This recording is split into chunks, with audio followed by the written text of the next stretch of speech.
오랜만에 편의 소재를 말씀드리는데 사실은 책을 소개하는 건데요. 거의 책이랄 것도 없는 외국에서 나온 좋은 팜플렛이 있어서 소개를 드립니다. 제목은 사회주의가 국가의 도덕적 파탄을 이야기하는 9가지 이유다.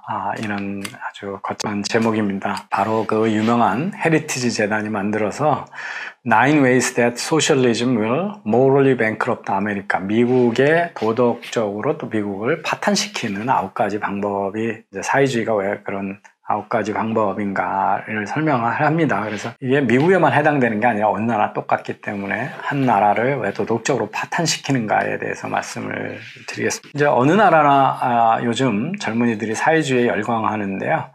사회주의는 친절하고 이타적이며 공동체 중심의 따뜻한 것으로 마케팅을 합니다. 논객들하고 일반 대중하고 다른 게 논객들이 논리 이렇게 지식에 의해서 논리적으로 하는가 하면 감성적으로 직관적으로 이해하는 사람들도 많거든요. 그래서 대중의 선동은 대부분 이런 감성에 어프로치 하는 거고, 그래서 친절하고 이타적이고 따뜻한 것 이렇게 얘기를 하죠. 그 다음에 이제 젊은이들수록 사회주의에 실패한 과거, 그러니까 사회주의가 과거에 상당히 많은 실패를 했다는 거에 지식이 없다. 그러니까 공산국가들, 사회주의 국가들이 얼마나 어려운 나라를 만들었는지, 우리는 버젓이 북한을 보면서도 자꾸 이렇게 사회주의 정책에 열광하는 거 보면 참 이해가 잘 안 되죠. 그런데 북한이 공산주의라고 해서 공산주의도 사회주의의 극단적인 형태거든요. 그리고 우리 정부가 하는 걸 복지라고 해서 그게 아무거나 복지라고 하면 사회주의가 아닌 것처럼 얘기하는데 대부분의 복지의 상당 부분이 사회주의적인 정책입니다. 그래서 그 다음에 이제 자유주의 시장경제에 대한 국가의 운영 철학, 원리에 대해서 우리나라가 분명하지도 않고, 지난번에 제가 경제저점화에서 우리나라 헌법의 문제에서 자유주의하고 시장경제에 대한 원리 철학이 불분명하고 특히 사법부가 그 모양이라는 얘기 많이 했고요. 교육도 잘 안 시키죠. 시장경제가 뭔지. 그래서 재벌은 나쁜 거고 기업은 나쁜 거고 노조는 좋은 거고 이런 교육을 많이 시키고 있는 그런 이유도 사회주의에 열광하고 있다고 합니다. 어떻게 선하고 아름답게 유혹적인 약속들을 하냐 하면 데니 카츠라고 하는 사회주의자는 의식주, 의료, 예술, 문화, 동료애까지 모든 사람들이 필요로 하는 것을 만족시키는 것을 최우선으로 하는 사회.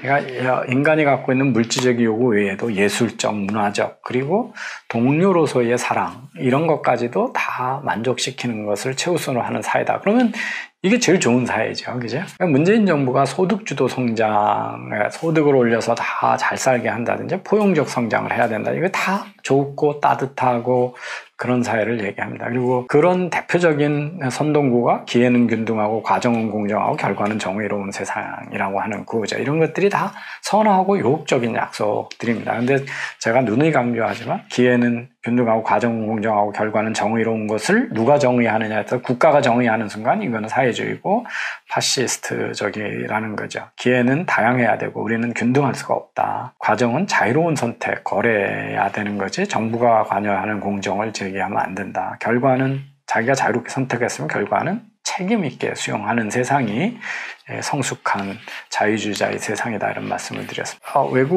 미국 얘기니까요. 버니 샌더스라고 하는 사람이 지금 우리가 얘기하는 포용 성장을 그대로 얘기하죠. 그래서 데모크래틱 소셜리즘이라고 하는 것은 모든 사람한테, 부자들만이 아니라 모든 사람한테 좋은 경제를 만드는 거다. 이게 이제 포용 성장이에요. 그래서 버니 샌더스의 데모크래틱 소셜리즘이나 문재인의 포용 성장론이 같은 얘기다, 똑같은 얘기라는 거고요. 틴 보그라는 사람이 뭐라고 하냐면 자본주의자들은 탐욕이 좋은 것이라고 얘기를 하는데 자기 같은 반자본주의자들은 자본주의는 비인간적이고 비민주적이고 지속 가능하지 않고 그리고 남을 착취하는 시스템이다. 그래서 이거는 해체되어야 한다. 그리고 자본주의 사회에서는 무엇보다도 이익을 최우선으로 하지만 사회주의 국가에서는 사람이 더 중요하고 사회 복지가 최우선의 과제가 돼야 한다. 우리 문재인 대통령이 여기저기 다니면서 사람 중심 경제 만든다 그러고 아세안들하고 사람 중심의 아세안 공동체 만든다 그러잖아요. 이게 틴 보그가 하는 얘기하고 똑같은 얘기입니다. 마치 자본주의는 반사람적인 것처럼. 아니죠. 자본주의 시장 경제는 사람들을 위해서 존재하는 거고 사람들의 자유로운 거래일 뿐이다 하는 거죠. 지금 뉴욕주의 그 웨이트리스 출신의 AOC 알렉산드리아 오카시오 콜테즈는 세상에서 가장 부자인 나라에서 일반 서민들은 스트럭을 할 필요가 없다. 지금 이 사회주의는 교육과 의료, 집, 일자리, 정의, 일반 국민을 위해서 다 이런 것들을 국가가 제공하는 새로운 운동이다라는 겁니다. 그래서 이것은 우리의 미래 환경, 에너지, 인프라스트럭처에 관한 미래인 거고, 그래서 우리 주민들의 디그니티를 위한 거고, 정치에서 돈을 제거시키는 일이다. 그래서 다 좋은 거라고 유토피아를 팝니다. 첫 번째, 왜 도덕적으로 나라를 파탄시키냐, 사회주의가. 이들의 주장과 달리 이 사회주의는 불평등을 확대한다는 겁니다. 그래서 평등을 만들겠다고 약속을 하지만 결과는 정반대라는 거죠. 우리 지금 소주성 포용성장이 바로 그거를 일으켰다는 걸 증명했잖아요. 그리고 국가가 이루려는 꿈은 자유와 행복의 추구가 가능한 나라여야 되는데 모든 걸 똑같이 하면 내 행복의 추구 권한이 뺏기게 되는 거죠. 그 다음에 정의롭지 못하다는 거죠. 열심히 일한 사람의 결실을 빼앗아야 되기 때문에 불공정하다. 그래서 저희가 지금 번역하고 있는 중에 평등은 불공정하다는 책이 있죠. 그래서 사회주의가 첫 번째 도덕적으로 나라를 파탄시키는 이유는 그들이 얘기하는 약속과는 달리 인간의 이상적인 사회에 반대의 결과를 초래한다는 게가 첫 번째 이유고, 그 다음에 개인이 결정할 일을 국가가 결정을 하게 된다는 것이 노예의 길이죠. 그리고 저희가 번역해서 출간한 책 중에 왜 결정은 국가가 하는데 가난은 나의 몫이냐 이런 거 얘기를 했었죠. 그래서 로널드 레이건 대통령이 사람을 통제하지 않고는 경제를 국가가 통제할 수가 없다. 그래서 정부의 거꾸로 얘기하면 경제는 결국 사람에 대한 통제죠. 그래서 일하고 싶은 사람 일 못하게 하고 고용하고 싶은 사람 고용 못하게 하는 거죠. 경제가 강요하는 것을 국민이 그대로 따라야 된다고 요거는 강요되는 그 노예의 세상을 만드는 거죠. 최저임금 이만큼 올려줘라 그러면 어떤 사업, 어디 도시에 있든 다 그렇게 줘야 된다고 얘기하는 거죠. 타다를 불법화하는 거는 타지 못하게 하는 거고 52시간 내 강요도 똑같은 이유죠. 그래서 개인이 할 결정, 개인과 사업자가 할 결정을 국가가 함으로써 노예의 길로 가는 게 두 번째 도덕적인. 그다음에 이제 그 이유 같은 이야기입니다만은 자유는 심대하게 제약되거나 없어진다는 거죠. 사회주의를 하게 되면 민간 영역이 정해주고 그러니까 비창조적인 공무원을 추구하게 만들죠. 그리고 공무원이 많아지면 우리의 선택과 자유를 억압하게 됩니다. 그래서 최근에 다 우리나라가 민간 경제로 안 가려고 그러고 공무원 하려고 준비하죠.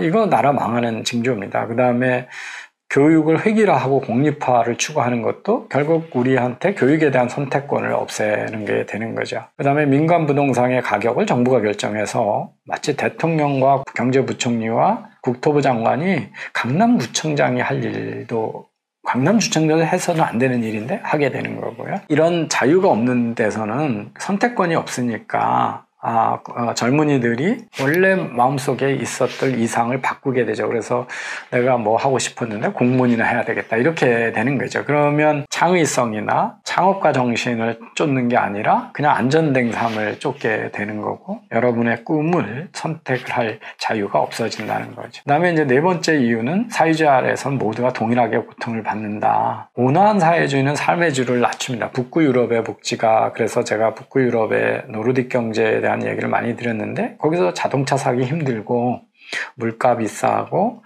미국에서보다 소비 수준이 훨씬 낮고 이런 거가 되죠. 강한 사회주의, 소련, 북한, 중국, 베네수엘라, 쿠바의 과거 실험이 얼마나 처절한 나라를 만들었는지 너무 알아서 모든 사람이 고통스럽다. 그래서 모든 사람을 고통에 빠뜨리는 건 도덕적으로 옳지 않죠. 그 다음에 이제 주인 없는 세상을 만드는 거죠. 모든 사람이 소유한 것은 아무도 소유한 게 아니라는 거죠. 국민기업, 공기업이 부실화되고 무책임한 정치와 좀비 경제화되고 이런 거죠. 그래서 민간 기업의 경영권을 함부로, 그래서 우리나라 뭐 대표적으로 주인 없는 기업의 KT 맨날 회장 정권 바뀔 때마다 감옥 가야 되고, 국민은행도 그렇고, 이런 것들이 다 모든 사람이 소유한 것은 누구도 소유한 게 아니기 때문에 비효율성이 많아지는 거, 좀비 경제화 한다는 겁니다. 그 다음에 이제 복지라는 말을, 좋은 말이죠. 안전망이라는 말도 좋은 말입니다. 그런데 진짜 필요한 사람의 생산적 복지라는 말은 정말 말처럼 구현하기가 어렵다. 오늘도 제가 기자의 전화를 받았는데요. 요새 서울시가 청년수당이라서 월 50만 원씩 주던 실험을 내년에 뭐 30배인가 늘려가지고 예산을 몇천억을 썼대요. 근데 우리나라에 이제 이렇게 기관에 위탁돼서 길러지는 불행한 어린이들이 있잖아요. 그 고아원이나 뭐 이런 시설에, 위탁시설에 길러지는데 그들이 그 위탁시설에서 이제 나와야 되는 시점에 자립을 도와준다 해서 월 30만 원을 준답니다. 근데 그건 1000명이에요. 그러니까 돈도 얼마 안 되잖아요. 30만 원씩 1000명이니까. 근데 지금 아무것도 없다가, 부모도 없다가 그 위탁시설에 가면 훨씬, 요새 30만 원 가지고 40만 원 가지고 어떻게 자립을 하겠어요? 여기야말로 정말 복지가, 이 잡을 잡고 자기가 소득이 할 때까지는 도움을 줘야 되는 때잖아요. 근데 그거는 동결인 거예요. 근데 청년들은 그거 가지고 뭐 게임기 사고 뭐 이래가지고 문제가 생겼는데, 그것 때문에 못 잡던 잡을 잡는 것도 아니고. 근데 왜 청년들한테 이렇게 돈을 많이 늘려주면서 진짜 필요한 사람의 예산은 안 주냐?